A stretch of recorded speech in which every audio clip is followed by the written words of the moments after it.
നമസ്കാരം. ഒരു പ്രായത്തിന് ശേഷം നമുക്ക് പലപ്പോഴായിട്ട് വേദനയോ നീർക്കെട്ടോ മറ്റെന്തെങ്കിലും കാരണങ്ങൾ കൊണ്ടോ ഒക്കെ തന്നെ നിങ്ങൾക്ക് കാല് നിലത്ത് കുത്താൻ പറ്റുന്നില്ല. ഇനി അഥവാ രാത്രിയൊന്ന് എങ്ങനെയെങ്കിലും ഉറങ്ങി കിട്ടിക്കഴിഞ്ഞാലും കുറച്ച് സമയം ഒരു ഉറക്കം കഴിഞ്ഞതിന് ശേഷം ഞെട്ടി എണീക്കുന്നു. അത് ഒന്നെങ്കിലും മസിൽ കയറിയിട്ടാവാം, അല്ലെങ്കിൽ മറ്റെന്തെങ്കിലും കാരണങ്ങൾ കൊണ്ട് ഉറക്കത്തെ ഭംഗപ്പെടുത്തുന്ന എന്തോ ഉണ്ട്, നിങ്ങൾക്ക് പിന്നീട് ഉറങ്ങാൻ സാധിക്കുന്നില്ല എന്നുള്ള പ്രശ്നങ്ങളും, രക്തയോട്ടം ശരിയായിട്ട് നടക്കുന്നില്ല, ദഹന പ്രശ്നങ്ങളുണ്ട് എന്നൊക്കെ നിങ്ങൾക്ക് അനുഭവിക്കുന്നുണ്ടെങ്കിലും, അല്ലെങ്കിൽ ശ്വാസകോശ സംബന്ധമായിട്ടുള്ള പ്രശ്നങ്ങളുണ്ടെങ്കിൽ, കൊളസ്ട്രോൾ സംബന്ധമായിട്ട് ഹൃദയ സംബന്ധമായിട്ടുള്ള പ്രശ്നങ്ങളെ ഒക്കെ തന്നെ നമുക്ക് ലഘൂകരിക്കാൻ സഹായിക്കുന്ന വളരെ നല്ല ഒരു ഇത്തിരി കുഞ്ഞൻ ഔഷധമാണ് ഇന്ന് പരിചയപ്പെടുത്തുന്നത്. സാൻസ്ക്രിറ്റിൽ ഇതിനെ ശതപുഷ്പി എന്ന് പറയുമെങ്കിലും മലയാളത്തിൽ നമ്മൾ കോമൺ ആയിട്ട് ശതകുപ്പ എന്നാണ് ഇതിനെ വിളിക്കുന്നത്. ഈ ഒരു ചെറിയ സീഡ് വെച്ചിട്ട് ഒരുപാട് അത്ഭുതങ്ങൾ സൃഷ്ടിക്കാൻ പറ്റും. അത് എന്തൊക്കെയാണ് എന്നുള്ളത് അറിഞ്ഞിരിക്കണം. കാരണം ഒരുപാടേറെ ആരോഗ്യ പ്രശ്നങ്ങൾക്ക് വളരെ ഗുണകരമായിട്ടുള്ള ഒന്നുകൂടെയാണ്. ഇത് എങ്ങനെയൊക്കെ ഉപയോഗിക്കുന്നു, ഏത് അളവിൽ ഉപയോഗിക്കുന്നു എന്നെല്ലാം അറിയണ്ടേ? വീഡിയോ മുഴുവനായിട്ട് കാണാൻ ശ്രമിക്കണേ. ഞാൻ ഡോക്ടർ സജിത ദിജി. ദഹന പ്രശ്നങ്ങൾ ഇല്ലാതാക്കാനും ഗർഭാശയത്തിന്റെ ആരോഗ്യം മെച്ചപ്പെടുത്താനും ഉറക്കമില്ലായ്മ തടയാനായിട്ടും വേദന, നീർക്കെട്ട് തുടങ്ങിയിട്ടുള്ള പ്രശ്നങ്ങളിൽ നിന്നൊക്കെ മാറ്റം വരുത്താനും ശ്വാസകോശ സംബന്ധമായിട്ടുണ്ടാവുന്ന പ്രശ്നങ്ങൾ ഇല്ലാതാക്കാനും വാതസംബന്ധ രോഗങ്ങൾ, കൊളസ്ട്രോൾ, ആർത്തവ വേദന എന്നിവയൊക്കെ ഇല്ലാതാക്കാൻ സഹായിക്കുന്ന ഈ കുഞ്ഞൻ വിത്ത് നമ്മൾ ഉപയോഗിക്കേണ്ട ഒരു പ്രത്യേക രീതി തന്നെയുണ്ട്. 1 ടീസ്പൂൺ ശതകുപ്പ 2 ഗ്ലാസ് വെള്ളത്തിലിട്ട് നന്നായിട്ട് അടച്ചു വെച്ച് തിളപ്പിച്ച് ഒരു ചെറിയ ചൂടിൽ തിളപ്പിച്ചാൽ മതി. ഫുൾ ഫ്ലെയിമിലിടരുത്. അങ്ങനെ തിളപ്പിച്ച് അതൊന്ന് ഒരു ഗ്ലാസ്സായിട്ട് വറ്റിച്ചെടുത്തത് 2 നേരമൊക്കെ നിങ്ങൾക്ക് ഗട്ട് ഹെൽത്തൊക്കെ ഓക്കെ ആയിട്ടുള്ള ഒരാളാണെങ്കിൽ ഒറ്റയടിക്ക് അത് കുടിക്കാം. അതല്ലെങ്കിൽ പകുതിയാക്കി 2 നേരം ഭക്ഷണശേഷം കഴിക്കാം. കാരണം അല്പം ഒന്ന് പിത്തവർദ്ധകമായതുകൊണ്ടും കുറച്ച് തീക്ഷ്ണമുള്ളത് കൊണ്ടും ആ രീതിയിൽ ഉപയോഗിക്കുന്നതാണ് നല്ലത്. ഇനി ഇത് ഈ രീതിയിൽ മാത്രമല്ല നിങ്ങൾക്ക് ഉപയോഗിക്കാൻ പറ്റുന്നത്. ഇത് വളരെ എളുപ്പത്തിലും ഒരുവിധം എല്ലാ കണ്ടീഷനിലുള്ളവർക്ക് ഉപയോഗിക്കാൻ പറ്റുന്ന ഒരു രീതിയാണ്. കുറച്ചുകൂടെ സ്വാദിഷ്ടമായിട്ട് ഇതിനെ ഉപയോഗപ്പെടുത്തിയാലോ? അതെങ്ങനെയാണെന്ന് വെച്ചാൽ, നമ്മുടെ പ്രസവം കഴിഞ്ഞ സ്ത്രീകൾക്കൊക്കെയാണ് പൊതുവേ ഇത് കൊടുക്കാറില്ല. എന്ന് വെച്ചാൽ അവർക്ക് മാത്രമേ കഴിക്കാൻ പാടുള്ളൂ എന്നുള്ളതൊന്നുമില്ല. വളരെയധികം രുചി വൈവിധ്യമുള്ള ഒരു കൂട്ട് തന്നെയാണിത്. ഇത് വളരെ ടേസ്റ്റി ആയിട്ട് തയ്യാറാക്കാൻ ഇതൊരു ലേഹ്യം രൂപത്തിൽ തയ്യാറാക്കിയെടുക്കാം. ശതകുപ്പ 500 ഗ്രാം എടുക്കുകയാണെങ്കിൽ തേറ്റാമ്പരൽ എന്നുള്ള ഔഷധത്തിൻ്റെ വിത്ത് ഇതും തന്നെ നമുക്കൊരു 100 ഗ്രാം എടുക്കാം. അതുപോലെ ശർക്കര ഒരു 50 ഗ്രാം, 2 തേങ്ങ പിഴിഞ്ഞ് 1-ാം പാലും 2-ാം പാലും ആവശ്യമാണ്. അയമോദകം 50 ഗ്രാം, ചുക്ക്, ഏലക്ക, കുരുമുളക്, മുഴുവനായിട്ടുള്ള കുരുമുളക് ഇത്രയും തന്നെ 20 ഗ്രാം, കൽക്കണ്ടം 250 ഗ്രാം, നെയ്യോ എള്ളെണ്ണയോ പകുതിയായിട്ട് 1 കപ്പ് വീതം എടുക്കാം. അത് നമുക്ക് എത്രത്തോളം എണ്ണ വേണം എന്നുള്ളതിനനുസരിച്ച് എടുക്കാവുന്നതാണ്. ഈ രീതിയിൽ നേരത്തെ മുകളിൽ പറഞ്ഞിട്ടുള്ള തേറ്റാമ്പരലൊക്കെ തന്നെ നമുക്ക് മിക്സിയിലൊന്നും പൊടിച്ചെടുക്കാൻ പറ്റില്ല. അതുകൊണ്ട് മില്ലിലൊക്കെ കൊണ്ടുപോയി പൊടിച്ചെടുക്കുന്നതാണ് നല്ലത്. ഈ ശതകുപ്പയും ഇതും എല്ലാം തന്നെ ഒന്ന് പൊടിച്ചെടുത്തത്, ഈ പൊടികളെല്ലാം ചുക്ക്, കുരുമുളക്, അതുപോലെ ഏലക്ക ഇതെല്ലാം കൂടെ പൊടിച്ചെടുത്ത പൊടിയാണ് നമ്മൾ ഉപയോഗിക്കുന്നത്. അതല്ലെങ്കിൽ വെള്ളത്തിലിട്ട് കുതിർത്തും ഉപയോഗിക്കും. പക്ഷെ നിങ്ങൾക്ക് ആദ്യമൊക്കെ ഉണ്ടാക്കുന്നവരാണ് ഉപയോഗിക്കാൻ നല്ലത് പൊടി രൂപത്തിലാണ്. ഇത് തന്നെ നമുക്കൊന്ന് ശർക്കര പാനിയും അതുപോലെ 2-ാം പാലും കൂടെ ചേർത്തിട്ടുള്ള മിക്സിലേക്ക് ഇട്ടിട്ട് അത് കുറുകി വന്നു കഴിഞ്ഞാൽ പിന്നെ 1-ാം പാലും നെയ്യും ഒക്കെ ഒഴിച്ചിട്ട് മിക്സ് ചെയ്തിട്ട് നമുക്ക് എടുക്കാവുന്നതാണ്. അപ്പോൾ വളരെ നല്ല സ്വാദിഷ്ടമായിട്ടുള്ളതും ഗുണത്തിൽ വളരെ കേമനായിട്ടുള്ള ഒന്നുമാണ് ഈ ഒരു ലേഹ്യം എന്നുള്ളത്. ലേഹ്യത്തിന് ഉണ്ടാക്കുന്നതിന് സംശയം തോന്നുകയാണെങ്കിൽ നമ്മുടെ വീഡിയോ മുൻപ് കറിവേപ്പില കുറുക്ക്, മഞ്ഞൾ കുറുക്കൊക്കെ ചെയ്തിട്ടുണ്ട്. അതേപോലെ തന്നെ ആ രീതിയിൽ തന്നെ തയ്യാറാക്കി എടുക്കാം. ഇൻഗ്രീഡിയൻസിന് വ്യത്യാസമുണ്ട് എന്നുള്ളതേ ഉള്ളൂ.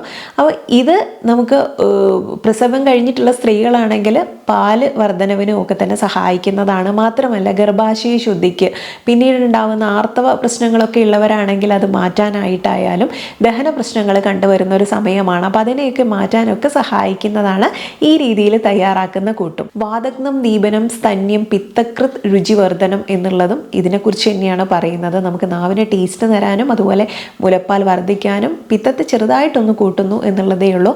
വാതദോഷങ്ങളെ നന്നായിട്ട് കുറയ്ക്കാനൊക്കെ സഹായിക്കുന്നത് കൊണ്ട് തന്നെ നിങ്ങളുടെ ശരീരത്തിലുണ്ടാവുന്ന വേദനയും നീർക്കെട്ട്, ഇൻഫ്ലമേഷനൊക്കെ കുറയ്ക്കാൻ ഇതിൽ ആൻറ്റി ഓക്സിഡൻസ് അടങ്ങിയിട്ടുള്ളത് കൊണ്ട് സഹായിക്കുന്നുണ്ട്. ഇതിനെ ദിൽ സീഡ് എന്നും പറഞ്ഞു വരുന്നുണ്ട്. വേദനയും നീർക്കെട്ടും ഒക്കെ ഉള്ള സമയത്തായാലും വളരെ സേഫായിട്ട് ഉപയോഗിക്കാൻ പറ്റുന്ന ഒന്നാണ് മധുയഷ്ട്യാദി തൈലം എണ്ണ എന്നുള്ളത്. ഈ ഒരു എണ്ണ ഉപയോഗിച്ചിട്ട് നിങ്ങൾക്ക് നീരും വേദനയും ഒക്കെയുള്ള ഭാഗങ്ങളിൽ ചെറുതായിട്ടൊന്ന് ചൂടാക്കിയിട്ട് ആ ഭാഗങ്ങളിലൊന്ന് തടവി കൊടുക്കുന്നത് തന്നെ ഇത്തരം വേദന കുറയ്ക്കാനും നീർക്കെട്ട് നീർക്കെട്ട് കുറയ്ക്കാനും ഒക്കെ തന്നെ സഹായിക്കുന്നുണ്ട്.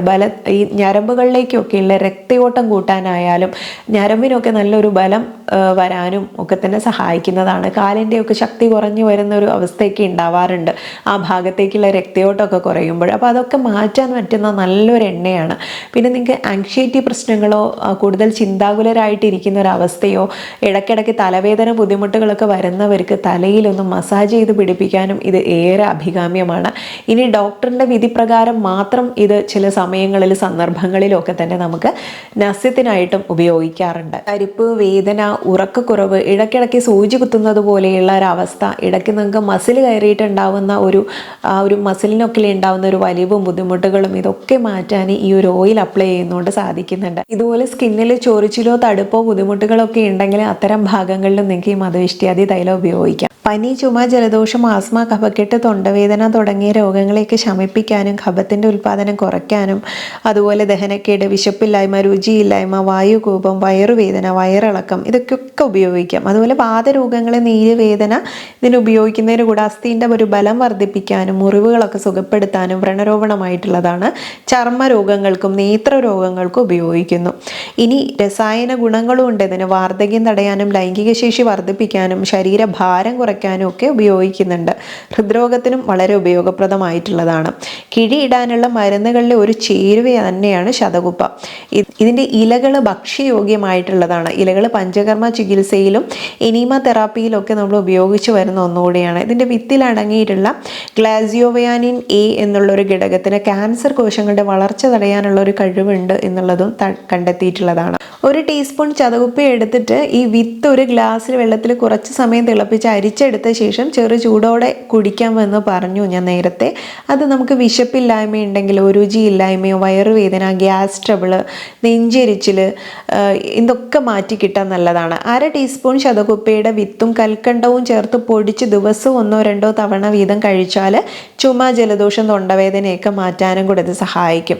പിന്നെ ഇതിൻ്റെ വിത്തിൽ നിന്നും എടുക്കുന്ന ഒരു തൈലമുണ്ട്, ദില്ലോയിൽ എന്നുള്ളത്. എള്ളെണ്ണയുമായി കലർത്തി പുരട്ടുന്നത് ഇത്തരം വാതരോഗങ്ങളുമായി ബന്ധപ്പെട്ടുണ്ടാവുന്ന സന്ധികളിലുണ്ടാവുന്ന നീരും വേദനയും ഒക്കെ മാറ്റാൻ ഏറെ നല്ലതാണ്. ഇതിൻ്റെ ശതകുപ്പയുടെ തന്നെ ഇല അരച്ച് ചൂടാക്കി ചെറിയ ചൂടോടെ പുരട്ടുന്നത് ഇതുപോലെ വേദനയും നീർക്കെട്ടൊക്കെ ഉള്ള ഭാഗത്ത് പുരട്ടുന്നത് ഏറെ നല്ലതാണ്. ഇനി ഈ ശതകുപ്പയും അതുപോലെ ഇന്ദുപ്പും കൂടെ ഒരുപോലെ എടുത്തിട്ട് നന്നായി പൊടിച്ച് അരച്ചെടുക്കുകയാണെങ്കിൽ ഇത് നിങ്ങൾക്ക് തേനീച്ചയോ കടുന്നലൊക്കെ കുത്തിയ ഭാഗത്ത് പുരട്ടിയിടുന്നതും അത് നിശേഷം മാറിക്കിട്ടാൻ ആ ബുദ്ധിമുട്ടുകളൊക്കെ മാറ്റാൻ സഹായിക്കുന്നതാണ്. ചതകുപ്പയുടെ വിത്ത് പൊടിച്ചിട്ട് ഒരു 2 ഗ്രാം ശർക്കരയുമായിട്ട് ചേർത്ത് കുഴച്ച് ആർത്തവത്തിൻ്റെ ഒരു 2 ആഴ്ച മുന്നേ തന്നെ കിടക്കുന്നതിന് മുൻപായിട്ടൊക്കെ ഇത് തുടർച്ചയായിട്ട് കഴിച്ചാൽ തന്നെ വയറുവേദന, ആർത്തവ സംബന്ധം ഉണ്ടാവുന്ന ബുദ്ധിമുട്ടുകളൊക്കെ മാറ്റാൻ ഇത് ഏറെ നല്ലതാണ്. അതുപോലെ അയമോദകവും ഈ ഒരു ശതകുപ്പയുടെ വിത്തും കൂടെ ഒരുപോലെ എടുത്തിട്ട് തിളപ്പിച്ച് വെള്ളം കുടിക്കുന്നതും ഈ ആർത്തവ സമയത്ത് ഉണ്ടാവുന്ന അമിത വേദന കുറയ്ക്കാൻ സഹായകരമായിട്ടുള്ളതാണ്.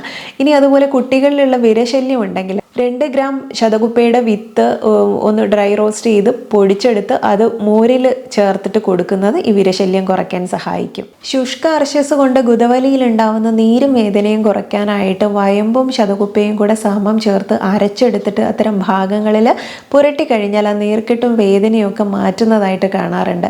ഈ 2 വയമ്പും ശതകുപ്പയും കൂടെ തന്നെ ചേർത്തിട്ടും കഷായം വെച്ചിട്ട് ഇതിന് പുറമെ കുടിക്കാനായിട്ടും പറയാറുണ്ട്. അപ്പോൾ ശതകുപ്പ എന്നുള്ളത് ഉറക്ക പ്രശ്നങ്ങളോ ശ്വസന സംബന്ധമായിട്ടുണ്ടാവുന്ന പ്രശ്നങ്ങളോ, നിങ്ങൾക്ക് ഉറക്കക്കുറവിൻ്റെ ബുദ്ധിമുട്ടോ, ശരീരത്തിൽ നീരും വേദനയൊക്കെ ഉണ്ട്, ആർത്തവ ക്രമക്കേടുകളുണ്ട്, പ്രസവം കഴിഞ്ഞ സ്ത്രീകളാണെങ്കിലും ഇതുപോലുള്ള പ്രശ്നങ്ങളൊക്കെ ഉണ്ട് എന്നൊക്കെ ഉണ്ടെങ്കിൽ നിങ്ങൾക്ക് നല്ലൊരു പ്രതിവിധിയാണ് ഈ ശതകുപ്പ. അത് പല രീതിയിൽ ഉപയോഗിക്കാം എന്ന് പറഞ്ഞല്ലോ. അപ്പം നിങ്ങളുടെ പ്രശ്നങ്ങൾ എന്താണോ എന്ന് മനസ്സിലാക്കി വീഡിയോയിൽ പറഞ്ഞ രീതിയിൽ നിങ്ങൾക്ക് ഉപയോഗിക്കാം. പിന്നെ അധികമായിട്ട് എന്തെങ്കിലും ആരോഗ്യ പ്രശ്നങ്ങൾ ഉണ്ടെങ്കിൽ നിങ്ങളതിന് മെഡിസിൻ എടുക്കുന്നുണ്ടെങ്കിലും ഡോക്ടറിനെ നേരിട്ട് പോയി കണ്ടിട്ട് മാത്രം ഉപയോഗിക്കാൻ ശ്രദ്ധിക്കുക. അപ്പോൾ ഇന്നത്തെ വീഡിയോയിൽ പറഞ്ഞിരിക്കുന്ന കാര്യങ്ങൾ ഒത്തിരി ഉപകാരപ്രദമായിട്ടുള്ളതാണെന്ന് വിശ്വസിക്കുന്നു. കണ്ടു കഴിഞ്ഞാൽ മറ്റുള്ളവർക്കും കൂടെ ഒന്ന് ഷെയർ ചെയ്ത് കൊടുക്കണേ. നെക്സ്റ്റ് ഒരു വീഡിയോയിൽ നല്ലൊരു വിഷയവുമായി നമുക്ക് വീണ്ടും കണ്ടുമുട്ടാം. നന്ദി.